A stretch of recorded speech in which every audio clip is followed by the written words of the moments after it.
Welcome, ladies and gentlemen. Today I present to you my first book. No, thank you. There is no depression. Last year I talked about some books that changed my life. This year I wrote a book in hopes of changing others' lives. In this book I talked about 5 ways to get out of depression, and I wrote what came from my heart. And it was fully based on my life experiences. So it's simple. Because life is simple. Yeah, the world is not a nice place to live in. Sometimes you get sad, sometimes you get bored. But life is simple because everything you need to know is given to you. You are the one who chooses to take the information and make life easier, or refuse to learn and make life complicated. Now, before we get started, I want to answer a question that I know is in your minds. Why would I read a 16-year-old's book while I can read a psychologist's book about depression? Well, here's the reason. Now think of 2 surgeons. The first one only knows the theoretical part of that profession, and the second one gained his information and knowledge by having some real surgeries and experiences. Now, which one would you choose to do your brain or heart surgery? Well, of course the second one. Because going through stuff and actually doing things will always teach you more, and this is why I started writing this book, because I might speak to the heart and soul of people. Now, there might be a lot of people who may have written a book about this topic better than me. I'm not saying don't read them. Read them because every information, every advice is important and valuable. You never know which one is going to change your life and take it to the next level. Now, was I ever depressed? Well, I always say no, because I don't believe in what you call depression right now. And I don't want that to enter my mind anymore. Well, if that was not the case, I'd probably say, yeah, I was depressed. But now I prefer to say that my life was bad at that time. Because now I don't believe in depression. I see depression as an excuse to hide behind. Depression is a hideout that people go when their lives are bad. And I used to go there too. And if you want to be depressed, then you are going to be depressed. Well, why would anyone want to be depressed? Well, the answer is so simple. Attention. Don't lie. I know all of you acted like something bad had happened to you when you did something wrong, so your mom or dad doesn't get mad at you. It's a classic kid thing. It's an easy way out all the time. But unfortunately, that easy way out won't always lead you to happiness and peace. After you travel that easy way out will eat you alive. You start by acting, and all of a sudden you find yourself going to that deep, dark cave of depression. Now, and this is why I don't think that an antidepressant is the medicine for you.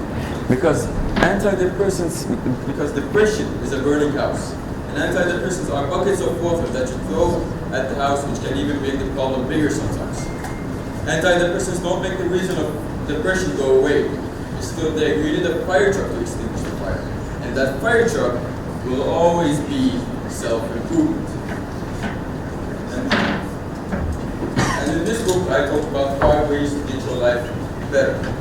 These 5 ways will only take your life to another place, but they will also make depression disappear. Because now your life is good. You don't need a hideout to go to. Because now you're climbing the mountain of life. And these 5 ways are really simple. You just have to put them into progress. Now let's get into them. The first one is probably harder than the others, but it will work efficiently with everyone, and that is to live fast. I explained this with physics a little in my book. Now I'm going to demonstrate to you how a gyroscope works. Now, this is a gyroscope. If I don't do anything to it and put it on the table, as you can see, it falls. But there's a rope here. If I take this rope and then spin the gyroscope, as you can see, it won't fall. Well, what's happening? This is because of the angular momentum that it has. Your life is a gyroscope. Yes, your life is a burning house. Yes, your life is a gyroscope. And it's a mountain. But all jokes aside, if you don't spin, if you don't keep moving, if you don't get the momentum, you will fall. And if you spin, then the friction force will slow it down, which is our problem in our lives. We'll slow it down, and then it will fall. But you have to keep going. so you don't fall. Now, we all fall in life, just like this gyroscope. We're all human. We all fall in life. The ones that don't fall now fell before. They just learn what they did wrong, and now they keep moving. All great achievements require a good amount of work. Well, that's something I shouldn't do because I didn't work on it that much. But you have to keep going so you don't fall and don't make mistakes and don't go into that deep dark cave of depression. Now the second way to get out of depression is stop complaining and get to work. Do you know how much energy you waste on complaining on things that probably won't change? Complaining does nothing. And everybody in this room knows this. Yet we still complain. Well, why? Give me one logical reason for complaining. I know, there is none. We all know that the only solution to our problems is action. And when you huff, you don't blow your problems away. They're still there. And the more you complain, the more you get demotivated. The more you complain, the more you get sad. The more you complain, the more you get tired. And slowly, slowly, you will find yourself in that deep, dark cave of depression. Now, the third way to get out of depression is to have a goal. No life should be meaningless. Because once you ask yourself, why am I here? What am I doing with my life? What's the purpose of life? If you can't find an answer, brother, you have to change something. Because after that, every path you choose will lead to depression. Now, everything that you do doesn't always have to have a meaning sometimes. But it is important to have a main goal, a daily goal, a weekly goal, a monthly goal, a yearly goal. Not a dream, a goal. So you have to work for it. Because without a why, whatever you listen to, whatever you've read, will be meaningless. And hear me out, I don't mean to disparage anyone in this, but every atheist that I've known wants to die. And if you compare the suicide rates between atheists and other religions, you will probably see that suicide rates are way higher amongst atheists. Well, why? That's because they don't believe in an afterlife. They view this world as a coincidence. We just came and we will leave. So nobody will keep us responsible. So why would we even take responsibilities? Well, of course, without a why, without a meaning in your life, you will feel empty. And this looks like a little problem in our lives, but it is one of the biggest. Because sometimes you ask some youngsters, some even adults, what are your plans for today? What are your plans for the next week? What are your plans for the next 5 years? And they say, I don't know. Yes, even to the question of what are your plans for today? Well, they don't have anything to work for.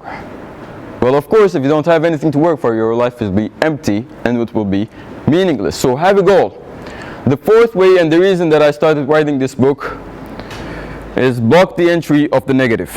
I've met a person in the process of ending my book who I can tell tried to change for the better, who worked hard and always was aware of what she did wrong. And she tried to change that. But she always talked about how bad and lazy she was. Well, maybe it's true, maybe it's not, I don't know. Maybe she's exaggerating. But the reason she views herself as bad and lazy is because she repeats it so much. I've seen many people who tell themselves that they are depressed, and this is why I started writing this book. One more time, I don't mean to disparage anyone, but people in general are becoming weak. Reasons such as having a bad day or such as having a bad grade on an exam can lead to depression just because they repeat it so much. And I've seen many depressed people whose lives are way better than the others. And they're depressed because they repeat it so much, because of their self-talk. And talking about better and worse lives, that brings us to the fifth way of getting out of depression, and that is to be grateful. There are always people whose lives are way worse than yours. Some innocent kids, some innocent people can't sleep because of the fear of their house blowing off. Sometimes we don't realize the blessings that we have. So many of us have roofs over us. Many of us have food to eat. Many of us are safe.